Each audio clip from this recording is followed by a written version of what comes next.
चलिए, good morning. तो last class में हमने देखा था कि बिल्ट अप बीम को किस तरीके से डिजाइन करेंगे, उसका थ्योरी पार्ट देख लिया था। अभी हम देखेंगे कि लिटरली सपोर्टेड बीम को किस तरीके से डिजाइन करेंगे, उसका प्रोसीजर क्या होता है, फिर लिटरली अगर अनसपोर्टेड बीम है तो उसको किस तरीके से डिजाइन करेंगे। तो लिटरली सपोर्टेड बीम का डिजाइन बेसिक वही है जैसे सिंपली बीम का डिजाइन होता है। ठीक है, इफेक्टिव स्पैन निकाल लेंगे, क्लियर स्पैन और बियरिंग लेंथ से। ठीक है, support width half half add कर देंगे दोनों तरफ का। टोटल लोड निकालना है तो वही सेल्फ वेट और लाइव लोड निकाल देंगे, दोनों को ऐड कर देंगे। सेल्फ वेट अगर एज्यूम कर रहे हैं तो आपको पता है बीम का साइज जो लेते हैं ISLB 300 400 या जो भी वैल्यू ले रहे हैं जो करीब 500 न्यूटन पर मीटर के आसपास होती है, तो 500 से 1000 न्यूटन पर मीटर के आसपास आप एज्यूम कर सकते हैं अपनी सुटेबिलिटी के हिसाब से। बस यही है कि 500 से कम ना लें। ठीक है, क्योंकि एज्यूम करना है तो थोड़ा सा कम या कम ना हो, थोड़ा सा ज्यादा हो जाएगा तो ज्यादा सेफर साइड में रहेगा। तो इफेक्टिव स्पैन निकाल लिया, लोड जो लग रहा है वो कंसीडर कर लिया। ठीक है, या तो इग्नोर कर दें, सेल्फ वेट निगलेक्ट कर दें, या अगर उसमें दिया ही हुआ है कि एज्यूम करना है तो क्वेश्चन ही दिया होगा। ठीक है, या एज्यूम कर लें वैल्यू। मैक्सिमम बेंडिंग मोमेंट निकाल लेंगे इफेक्टिव स्पैन की बेसिस पर और बीम कैसा है उसके बेसिस पर। फिर इसके बाद शियर मैक्सिमम शियर फोर्स भी निकालेंगे। ठीक है, इसके बाद सेक्शन मॉडुलस जेड की वैल्यू जो है वो m/z/सिग्मा से निकल जाएगी। ठीक है, लेटरली सपोर्टेड बीम है तो सिग्मा की वैल्यू पूरी की पूरी यूटिलाइज हो जाएगी 0.66 FY उसमें रख देंगे तो आपको रिक्वायर्ड सेक्शन मॉडुलस कितने की जरूरत है वो पता चल जाएगा। सेक्शन सेलेक्ट कर लेंगे, उसकी सभी प्रॉपर्टी नोट कर लेंगे। फिर अब चूंकि हमने सेक्शन सेलेक्ट कर लिया, अब बस उसको वेरीफाई करना है कि वो हमारा बाकी क्राइटेरिया में सेफ है या नहीं। एवरेज शियर स्ट्रेस V/TW/H होता है, उसको चेक कर लीजिए। परमिसिव वैल्यू जो कि 0.4 FY होती है उससे कम है तो सेफ है। डिफ्लेक्शन चेक करना है, वही अगर पॉइंट लोड लग रहा है, ये देखिए 5WL³/384 EI लिखा हुआ है। देखिए यहाँ पर कैपिटल W लिखा है। कैपिटल W का मतलब क्या है, small w into effective length अगर कर देते तो एक पॉइंट लोड बन गया। UDL को हमने पॉइंट लोड में कन्वर्ट कर दिया। ठीक है, लेकिन लगभग UDL ही रहा, तो या तो आप इसको लिखेंगे 5w इंटू L⁴/384 EI, या ये लिख दें 5WL³/384 EI। ठीक है, फिर इसके बाद में अगर पॉइंट लोड काम कर रहा है तो WL³/48 EI। इससे कंफ्यूज नहीं होना है, आप वैसे ही याद रख सकते हैं 5w L⁴/384 EI। आई को x एक्सिस के रिस्पेक्ट में लेना है। ठीक है, अगर पॉइंट लोड लग रहा है तो ये वैल्यू, ये परमिसिबल वैल्यू से कम होना चाहिए जो कि इफेक्टिव लेंथ अपॉन 325 होता है। ई की वैल्यू अगर नहीं दिया हुआ आपको सीधे ले लेना है। FY अगर नहीं दिया है तभी यही लेना है, अदरवाइज जो वैल्यू दी हुआ है 340 या 400 वही कंसीडर करें। ठीक है, तो ये बेसिक डिजाइन है उसका, जैसे नॉर्मल बीम का डिजाइन करते हैं कि मोमेंट निकाल लेंगे, लोड की वजह से मोमेंट के बाद सेक्शन मॉडुलस निकाल लेंगे, बस यही ध्यान रखना है। और सेक्शन मॉडुलस से सेक्शन सेलेक्ट कर लेना है, बस उसको फिर इसके बाद शियर के लिए चेक कर लेना और डिफ्लेक्शन के लिए चेक कर लेना। ये लिटरली सपोर्टेड बीम के लिए डिजाइन हो गया। अब देखिए अगर लिटरली अनसपोर्टेड बीम है तो उसको किस तरीके से डिजाइन करें। यहाँ पर क्या लिखा हुआ है लिटरली अनसपोर्टेड बीम के लिए, परमिसिबल बेंडिंग स्ट्रेस जो है वो रिड्यूस हो जाता है, यानी कि 0.66 FY जो होना चाहिए वो नहीं रहेगा। अगर 250 है तो इसकी वैल्यू करीब 165 हो जाती है। यानी अब अगर माइल्ड स्टील ग्रेड का बीम है और लिटरली अनसपोर्टेड है तो सिग्मा BC की वैल्यू 165 नहीं रहेगी। अब वो हमको पता भी नहीं रहेगा कितना है, तो उसको एज्यूम करना पड़ेगा। तो सबसे पहले आप इफेक्टिव लेंथ ले लेंगे, कैलकुलेट कर लेंगे, टोटल लोड निकाल लेंगे, फिर वही बेंडिंग मोमेंट और शियर फोर्स कैलकुलेट कर लेंगे। इसके बाद में क्या करना है, ये एज्यूम करना है। ये स्टेप इसमें अलग हो जाता है। सिग्मा BC की जो वैल्यू है उसको आपको एज्यूम कर लेना है और वो 0.66 FY से कम होना चाहिए, ये भी ध्यान रखना है।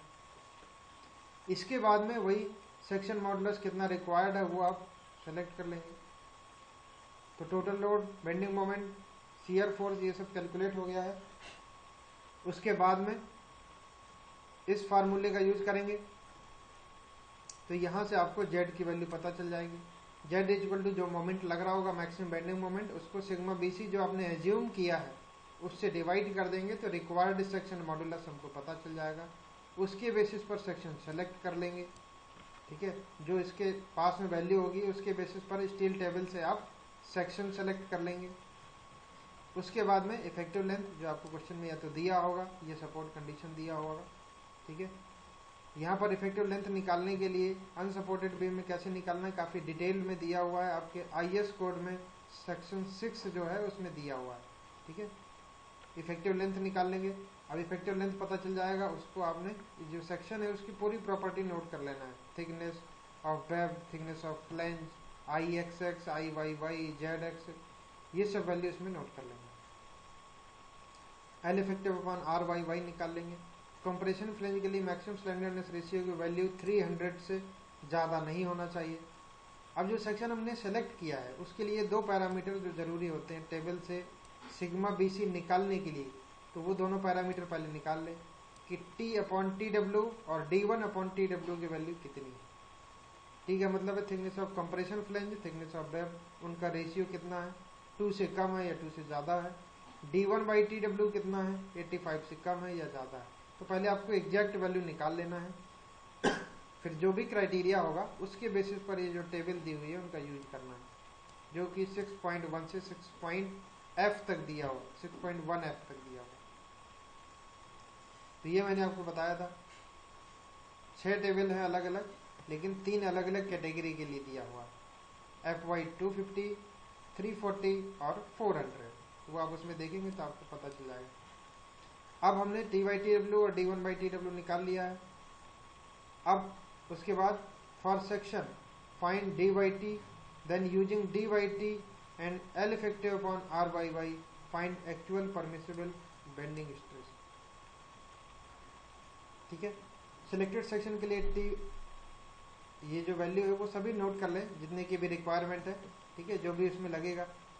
जैसे D/T और L इफेक्टिव अपॉन RYY की ज़रूरत है, इनको कैलकुलेट कर लें और उसके बाद इस टेबल में जाएं, ठीक है, उस टेबल का यूज़ करके सॉल्व करेंगे। बस यहाँ पर सबसे बड़ा काम जो है इस टाइम पर वो वही बेंडिंग स्ट्रेस अब कैलकुलेट करना है, क्योंकि पहले तो हमने एज्यूम कर लिया था कुछ बेंडिंग स्ट्रेस, अब एक्चुअल बेंडिंग स्ट्रेस यहाँ से निकलने वाला है। जैसे कॉलम में सिग्मा AC डिजाइन करने के टाइम पर एज्यूम कर लेते थे, फिर उसको हम टेबल से निकालते थे, वैसा ही प्रोसीजर है।